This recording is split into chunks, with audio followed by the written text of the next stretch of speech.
Hello students, कैसे हैं आप सब। आई होप आप सब ठीक होंगे। तो इस वीडियो के अंदर आज का हमारा जो टॉपिक है वो है आपका प्रोजेक्टाइल मोशन। तो चलिए बिना कोई टाइम वेस्ट कर रहे हैं अपन वीडियो को स्टार्ट करते हैं। तो बेसिकली अगर अपन प्रोजेक्टाइल की बात करें तो प्रोजेक्टाइल का मतलब होता है कि जब भी आप किसी बॉडी को एक सर्टेन हाइट से अगर ड्रॉप करते हैं तो वो एक इनिशियल वेलोसिटी से मूव करती है और कुछ टाइम बाद वो वेलोसिटी एक पॉइंट पे आने के बाद आपकी क्या हो जाती है, जीरो हो जाती है और वापस क्या होने लग जाती है, नेगेटिव होना स्टार्ट हो जाती है।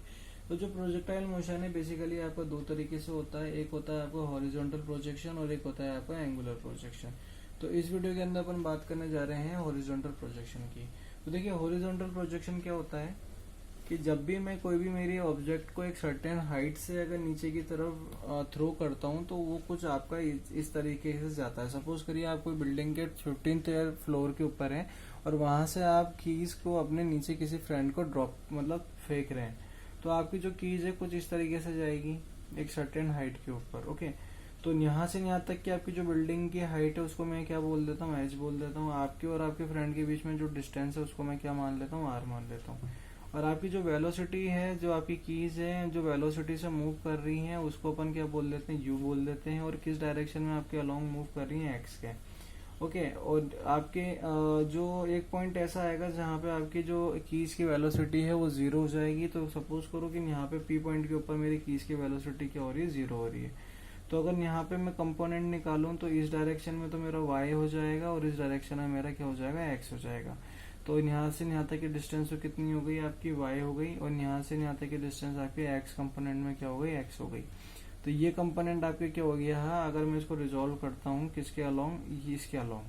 ठीक है, तो ये जो कंपोनेंट है आपके ये क्या कहलाएंगे, Vx। और ये वाला कंपोनेंट y के अलोंग क्या कहलाएगा, Vy कहलाएगा। और ये जो एंगल बन रहा है आपका कितना बन रहा है, बीटा बन रहा है। और जो रिजल्टेंट है वो आपकी वेलोसिटी कितनी है, v वेलोसिटी है। अब यहाँ पे अपने को क्या होती है, कुछ चीजें फाइंड आउट करनी रहती है। जैसे कि आपका जो ट्रेजेक्टरी प्रोजेक्टाइल है वो कितना बना, आपका टाइम ऑफ फ्लाइट कितना है, हॉरिजॉन्टल रेंज कितना है और वेलोसिटी आपकी कितनी फाइंड होती है। तो चलिए अपन पहले एक एक करके बात कर लेते हैं। अब देखिए ट्रेजेक्टरी पहला अपना आता है ट्रेजेक्टरी ऑफ अ प्रोजेक्टाइल। तो उसकी अगर मैं बात करता हूँ तो सपोज उसके लिए मैं अगर बात करूँ तो क्या होता है, तो देखो आफ्टर टी टाइम बाद क्या करते हैं कि अपनी जो बॉडी है, मतलब मैं मान लेता हूँ आफ्टर टी टाइम बाद जो मेरी बॉडी है वो कहाँ पे है, पी पॉइंट के ऊपर है। ठीक है, पी पॉइंट पे पहुंच जाती है आफ्टर टाइम टी। तो और पी पॉइंट के मेरे पास कंपोनेंट कितने हैं, एक्स कोमा वाई है। तो अगर मैं हॉरिजॉन्टल डिस्टेंस निकालूं, horizontal distance cover by body in T time, तो कितनी निकलेगी।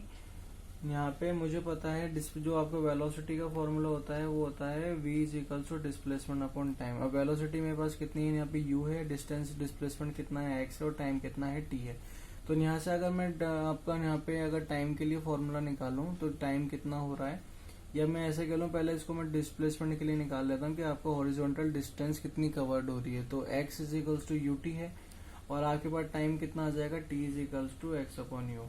तो ये मेरे पास निकल गया हॉरिजॉन्टल डिस्टेंस के लिए, मतलब इस डायरेक्शन के लिए। अगर मुझे y के लिए निकालना हो, मतलब वर्टिकल के लिए कंपोनेंट निकालने हो, वर्टिकल डिस्टेंस कितनी ट्रेवल्ड हुई मेरी, vertical distance travel by body in time t। मतलब समझने की कोशिश करिएगा, हॉरिजॉन्टल का मतलब ये है कि ये कितनी आपकी बिल्डिंग से दूर गई, पहली चीज तो। और वर्टिकल का मतलब ये होता है कि आपकी जो बॉडी है वो कितनी नीचे आई है आपके, मतलब अगर यहाँ पे 15 मीटर की अगर हाइट है तो कितने मीटर आपकी नीचे आती है। ठीक है, तो हो गया वर्टिकल के लिए। तो उसके लिए जो मैं इक्वेशन यूज कर रहा हूँ वो कर रहा हूँ s is equals to u t plus half a t square. अब मुझे पता है यहाँ पे u की वैल्यू मेरे इस केस में देखो मेरे पास u का कोई काम नहीं आ रहा, तो u की वैल्यू तो मेरे पास हो जाएगी यहाँ पे 0 हो जाएगी। और t की वैल्यू मैंने क्या कर रखी है, यहाँ पे फाइंड कर रखी है। और यहाँ पे आपको क्या लग रहा है, ग्रेविटेशन लग रहा है ड्यू टू मतलब एक्सेलरेशन हो रहा है किसके रिस्पेक्ट में, ग्रेविटी के रिस्पेक्ट में। तो a की वैल्यू क्या हो जाएगी आपके पास यहाँ पे g हो जाएगी। और x को क्या बोल रहा हूँ मैं, x अपने पास क्या है, y है, क्योंकि डिस्टेंस आपकी कौन सी डायरेक्शन में ट्रेवल हो रही है, y के डायरेक्शन में ट्रेवल हो रही है। तो क्या हो जाएगा, y is equals to 0 into t. T की वैल्यू कितनी है आपके पास, x upon u plus half g। और t की वैल्यू कितनी है आपके पास, x अपॉन यू का स्क्वायर। तो y कितना हो गया आपके पास, ये तो 0 हो गया। हाफ जी यू स्क्वायर मतलब x square upon you square, ये आपके पास यहाँ पे क्या निकल के आ जाता है, यू निकल के आ जाता है। ओके, तो अगर थोड़ा सा और अगर इसको सिंप्लीफाई कर लें तो क्या हो जाता है, g x square upon 2u square. Okay, अब मैं क्या करता हूँ, ये जी अपॉन 2u है, ये आपका जी अपॉन 2u स्क्वायर है, ये आपका कांस्टेंट होता है तो इसको क्या बोल देता हूँ मैं, के बोल देता हूँ। तो आपकी ट्रेजेक्टरी ऑफ प्रोजेक्टाइल कितनी निकल के आती है, के एक्स स्क्वायर की इक्वेशन की फॉर्म में निकल के आती है।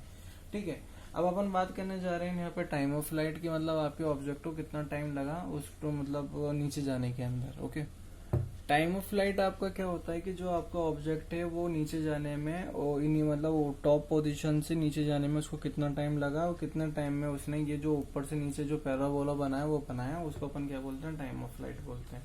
तो मैं क्या मान लेता हूँ, ये वर्टिकली डाउनवर्ड नीचे के डायरेक्शन में आ रहा है, डाउनवर्ड। ओके, अब इसके लिए जो इक्वेशन मैं यूज कर रहा हूँ वो यूज कर रहा हूँ s is equals to u t plus half a t square. ठीक है, अब एस क्या है मेरे पास, यहाँ पे हाइट है आपके पास, यहाँ पे टी आपको फाइंड आउट करना है। यू आपके पास कितना है, यहाँ पे यू का कोई काम है नहीं क्योंकि इनिशियल वेलोसिटी आपकी इस डायरेक्शन में लग रही है और अपने को फाइंड करना है इस डायरेक्शन में, इसलिए मेरे पास यू कितना हो जाता है, यहाँ पे 0 हो जाता है।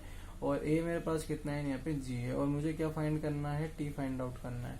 तो देखो एस को तो क्या बोल देता हूँ मैं, हाइट बोल रहा हूँ क्योंकि हाइट मुझे निकालनी है। यू आपके पास कितना है, 0 इंटू टी है, और प्लस आपके पास कितना है, हाफ जी t square. Okay, capital T square मान लीजिए आप।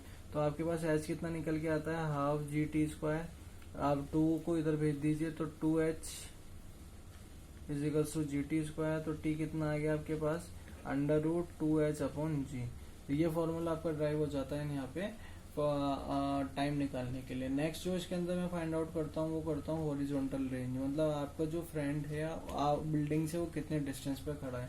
तो हॉरिजॉन्टल जो रेंज होती है उसको अपन यहाँ पे मतलब सिंबल से रिप्रेजेंट करते हैं, वो है आर। अब देखिए हॉरिजॉन्टल रेंज क्या होती है आपकी, आर जो होता है उसके लिए फॉर्मूला होता है कि जो हॉरिजॉन्टल वेलोसिटी है, horizontal velocity into time of flight. तो हॉरिजॉन्टल वेलोसिटी तो कितनी है, यू है, और टाइम ऑफ फ्लाइट कितना है मेरे पास, u g h upon g under root के अंदर। तो आपके पास आर के निकल जाता है u under root 2h upon g. तो ये फॉर्मूले से आप हॉरिजॉन्टल रेंज को कैलकुलेट कर सकते हैं। नेक्स्ट अगर अपन बात करें वर्टिकल कंपोनेंट, अगर अपन बात करें कि वर्टिकल कंपोनेंट कितने लगते हैं तो वो भी अपन देख लेते हैं कि मतलब अपने को जो एंगल बन रहा था बीटा वो अपने को फाइंड करना हो तो कैसे निकालेंगे। तो स्टूडेंट ध्यान से देखिएगा, यहाँ पे जो मेरे पास हॉरिजॉन्टल कंपोनेंट है वी के लिए, जो मेरे पास कुछ आपका इस तरह का डायग्राम बन के आया था पी पॉइंट के ऊपर, जब ये नीचे जा रहा था तो मैंने यहाँ पे कंपोनेंट माने थे। ये आपका कितना था, वी था, ये आपका वी वाई था और ये आपका वी एक्स था। तो हॉरिजॉन्टल कंपोनेंट तो मेरे पास वी एक्स कितना है, सॉरी वी वाई था और ये वी एक्स था। तो हॉरिजॉन्टल कंपोनेंट वी एक्स तो कितना है, यू है, और वी वाई कितना है मेरे पास, यू प्लस जी टी है। लेकिन यहाँ पे वाई के डायरेक्शन में यू का कोई काम नहीं है तो कितना हो गया, खाली जीटी हो जाता है। और रिजल्टेंट मेरे को वेलोसिटी निकालनी है, मतलब बी फाइंड आउट करना है। तो उसके लिए बाद मेरे पास फॉर्मूला गिवन है v square x plus v square y. इसके अंदर मैं वी एक्स की वैल्यू रख दूंगा और वी वाई की वैल्यू रख दूंगा। ठीक है, अगर मेरे पास जो यहाँ पे वेलोसिटी है वो जो एंगल बना रही है बीटा बना रही है तो उसको कैसे कैलकुलेट करेंगे, tan बीटा से, जिसका फॉर्मूला होता है v y by v x. तो वी वाई की वैल्यू कितनी है, जी टी है, और वी एक्स की वैल्यू कितनी है, यू है। तो tan को क्या करूंगा मैं, इधर शिफ्ट कर दूंगा तो बीटा कितना निकल जाएगा, tan invert g t upon u. तो इस तरीके से आप यहाँ पे कैलकुलेट कर सकते हैं। आई होप आपको प्रोजेक्टाइल मोशन का फर्स्ट पार्ट अच्छे से समझ में आया होगा। अगर अच्छा लगा तो आप वीडियो को लाइक करिएगा, अगर नहीं समझ में आता है कोई डाउट है तो कमेंट बॉक्स में मुझे कमेंट करके बताइएगा। Thank you students.